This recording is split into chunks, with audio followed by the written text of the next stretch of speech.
hichi video anavi JOUSEN na bon savin pakai menin kahin liam che vin him tu ni hin inam sunguwa ding le igam sunguwa dinga kisuni ma an ngola pathen ko makataw zinglaya pathenin e holimpina fasting that changed the heart of God. The Bible ako na incidentum pathenin alunghan na le agaw sap na mantha na le Tina analung ding hozong itan gaya amiten an ngola tao na ananay Jehovah kineo sa pathin may anohol Jehovah pathin alung anakhel ham alung chang anakhela at sumang law anakoy ham ti chung changa pha chom zai ni ki holim hom ki dio ka dezin him. Second Chronicle bung sagi sang somni na hitin na season him kay mamina ki kausa kami te chu ahong kineo sa tezuva tauna anay zuva hitiahi keima angsung ahin hol tezuva atil si bol na wa ko na akihei manguva ahile keiman jong va na ko na kahin ngaiza achon si naw ka ngai dam ding chule agam sungu kadam sa ka phat sa ding hi atin pathen anaketip na hin hem. Fasting, fasting is a powerful spiritual discipline. Taasaan ini ikisana pangring ini itsa ti ho ako nakikang se a ayman hagaw lama.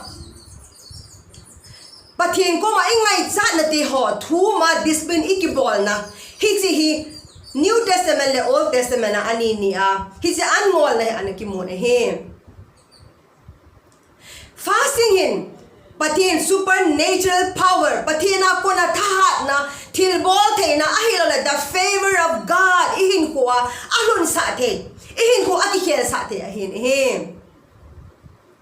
Jesus Christa ahin Moses ahin Elijah ahin David te ho ahin chukille Paul ahin Esther ahin Bible atam ta example mo te ahin him tunin zong pakai Jesus Krista ta sante Kristen te ihiu te kilonin Jesus Krista en amai anabol ahi zin ihoin zong iboldu asay zo ihon zong iboldu iho ako na angi ahin him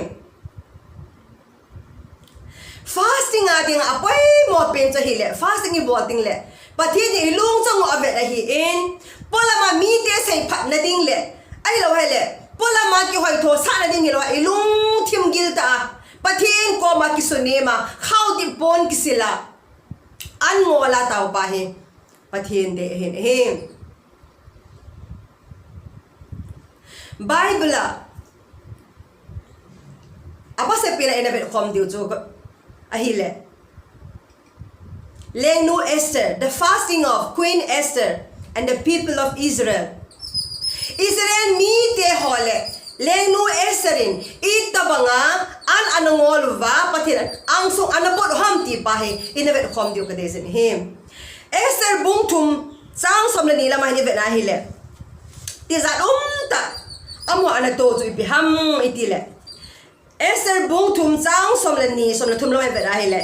hiti hin lengpa insunga na tong ho chun lekha thot tampi athot win lengpa gam hop sunga gam kai zau sia athot un juda te chu numei chapang atina numei chapang chule khangdong le te se ge ya asu gamova ni khat sung adar ha kiti ha somle hani hinna ni somle ni thum hin ni le asu gam heluwa athil zau siu jong akitom so healthy win athot da ve akitin him tun hin ku ki te ho ai ho jong inam mu jong hi ibena hi le hai ta ma ki that gam dinga Israel mi te lom hot bang ihi lo wang win mon tina min ine chin to wa mi noi si isanova mi mo se ichan na ti ho ibena hi le la na ma jeng in him hichin ko anu mei chapang te se ge ya ki that gam ke ding ane a go zo si jong aga ten akisom diwa thu ki thot kit la he ki pe thailo leng pa mo har kinam kum ahita hita bang ki pe thailo ahi lai ta chu ipitita matile lengnu esterin nasata lengnu hina anam mi te ngai lut na zala ban ita mga anala aham hiti Esther kitinu inaw taga orphan ama hi descendants of King Saul generation descendant ahi akitin him apa nga pa Mordecai anuli apa abay no nga ahin va akang nu ahin him scholar hot asay tung zuyo bin amahi lengnu hong hin akum kum som la libo only 14 years bo hinalaye anikitin him amahin no me hoy pin top 4 la do na pangitin no akisejin him ale hita ba nga anam mi de alin aneo de sige ge tha che mi ding ha ki sei ta sa le kha ki thot ta sa leng pa mo har ki nam hum ta sa chu ki pe the ta lo ding chu I ti da na ki pe the ham reverse ki bol ham itia hile leng nu Esther le Mordecai le Israel bom pin ni thum le za thum an zong tui zong don lova an ngola pathin an bo lova pathin mai an hol zeu ba chu pathinin alung ahin hay kina that changed the heart of God fasting that changed the heart of God pathin lung chang tong khathaya ki sune ma ki gimbola an ngola ataw naw zala chu pathinin lengnu Esther ahin mancha leng pa ang sunga if I perish kaman tha le mang tha tangi tia leng pa ang sunga anwal mai hiloba leng pa ang sunga galuna anam mi te adinga ita banga to got anei ham ti ho to mo so na dinga leng pa an na dinga agati ngam na la hin him leng nu Esther if rahile ve ton theita lam kai leng nu hi ke helawa anam mi te ngai lu ve ton theita hin him hei chun bongge na lang ay vanahile ita ba nga patinin amo ho ki su nim na zala an wala ataw naw zala hiti mo har kinam sa to reverse ahin bola amo ho zo zu Israel mi di ho zan agate ho amo ho gathating ho zu ale ki salpiwa ale thawa ane ago zo se atom pi diu ham tia thabia le kha to ani ki thot do ki rehin he hiti ni ho chun Israel mi bom piting in ki pani ko ahitan hagaw lama revival ahitan ta salama zong mo dinga hindo ani so cha ni ahitai fasting that changed the heart of God lengnu Esther le Mordecai pan la na zala lam kai na zala Israel pumpin pakin ang song ana bezio ba patinin atining ta sa ho zo se zo hagaw le ta sa revival ana so do pin him aninahin fasting of the king of Nineveh and his people Nineveh leng pale amite Jonah bung thum chang thun ma ke velahile pathinin Jonah ko mai pi na sayam Nineveh kopi agachin lang ni somli zaule hiji kopi hi pathin ale ko ba asu mang hilding ahita ting ga satan ti ane sei kopi zo in him kopi len ta hin ni thum lampia zo te khop se kopi ahin him ai la hiji kopi ahi bible ai akimudung zui hun sang za khale sang somni 1,20,000 mihib acheng akitin him hita banga zona in pathin tu agasaya hiji kopi hi nakisilo wa hile pathin ang suna bia lo wa hile pathin ni somli zole ale khub hela asumang ding a hi ti agasay chun o leong pa pa aneo pin chan ge ganja ho zo si jing zo KHAODIP bola kisilo wa kisi a pathin ko ma ataw wa pathin mai a holo wa kay ma me ki ko sa kami te chu ahong kineo sa wa kama ahin holo wa athil gilo bola to ong kile hay wa le ke ma agamu katam sa kasudam ding atipa chu pathin ko ma ataw siwa kisi a KHAODIP bola siluba anjong le to tuizong don lo wa ataw siwa pathin along ahin khel ki hi fasting that changed the heart of God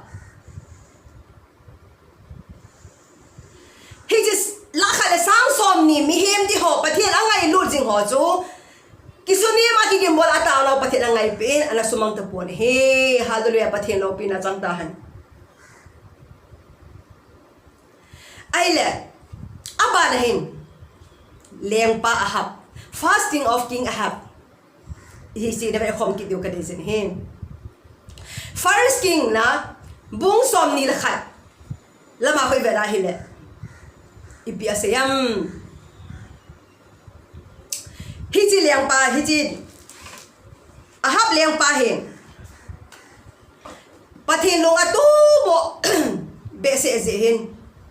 na bol liang pi le ana dei cha da azi no in na bo da tha a hiji liang pi le azi ba dinga na la to pi Israel tel a liang lin ta ti a het the ai la azi no zia ba hona chol se na sa ta Israel te chunga ana lun sa pa na bol do pa hin he ai le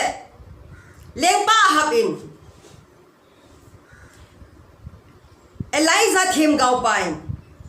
gao sap na pathina ko na gao sap na hong se hitin agim nei ma jing en he first king bong som ni kha chang som ni khai pi siam vetan keman na chunga sit na ka hin po lur khum ding na hi nang ma ka phe ngim hel ding na hin Israel tel a ahab mi a hi tia ki sei ta po chu chamlat hi han lang so hi zong le pasala kai ka su be hel ding a hi atina gim nei ma jing en hina chu zong le koi hi jing zong le ahab in sung mi ta po chu ui chan ane ding atin ui chan ane ding ahab in sung gamla athidan au ma a hi le chunga leng wa chaten ane diu a hi dit a sei je ati atin kisa ta gao sapna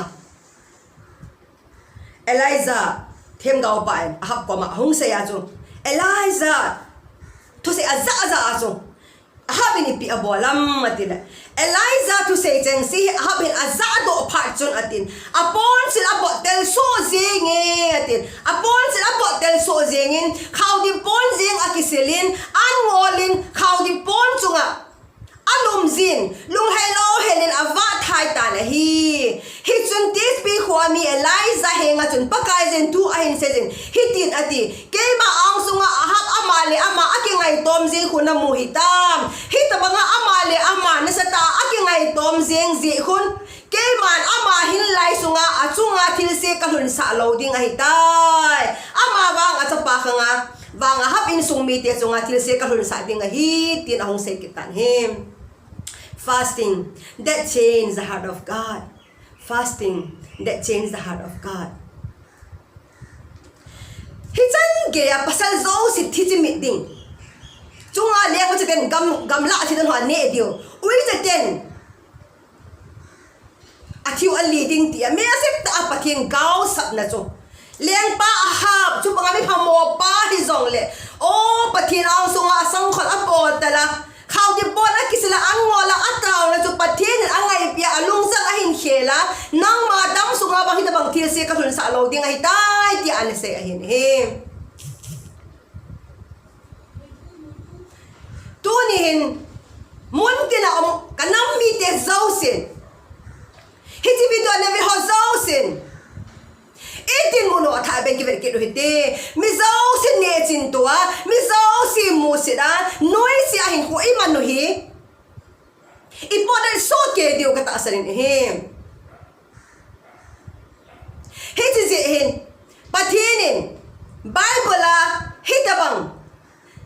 suji meeting aung ta sa ho an ngola ki sudi ma ataw tiung le o ataw no na sanji hilaw ham tu nian jong hi an ngola KHAODIP bon ki sila pathin ang sung bel pha hitai je hin yung namon tia Israel te atigam ting sa nu naw sa pang te se ge ga timang ke ding ho thagam ke am ding ho zong chu pathin aki so dem wa an ngola ataw naw sala pathin ana hu to ki ro hi ni ne ko pi zong chu la ka le sang som ni mi cheng ho zong chu ati ni som li zo le thigam ke ding ho zong o pathin ataw naw sala an ngola ki so ni ma ki gim bol naw sala hu do a ana ko hi lo ham leng pa hab zong leng pa phamo ta hi zong le pathin ang so ki suni ma ki kim bola ataw na ti ho zala pathin ama khanga thil kan sa lo hi lo ham fasting that changed the heart of God. Fasting that changed the heart of God. Sumil lovin tunin yung namun muna. In sungading le, igam sunginam sungading le, ihobong sungading. Pathen kitip na second chronicle bung sigi ta sandalia. Kay mama ki kausa kamite, ahong kinel sa wati pa gel do kidin. Angolin ilung sa gobot kain. Tao pan kit tao hite. Pathen ay ho ading nga anong gel ahin khel the ahiti sumil po hite. Ilang kay ho zo si ading in zong yung namun tia. Pathen koma ana tao pising hite tihi. At say na akan say no mintin. Pathenin tunin ni kuwa fasting that changed the heart of God ti say na wa ko na he. Yung namun tia athabia an mola tao na mau take it ding le inam ading nga in sunga ding nga ko sung iveng sunga ding le hobong sunga ding nga Pathen nang le kay tao la zala alung chak ahin khela thil kinang khabe in bodo pi thil ta san pumin taselo he na tao jing te te se na kitip na ka ki pa em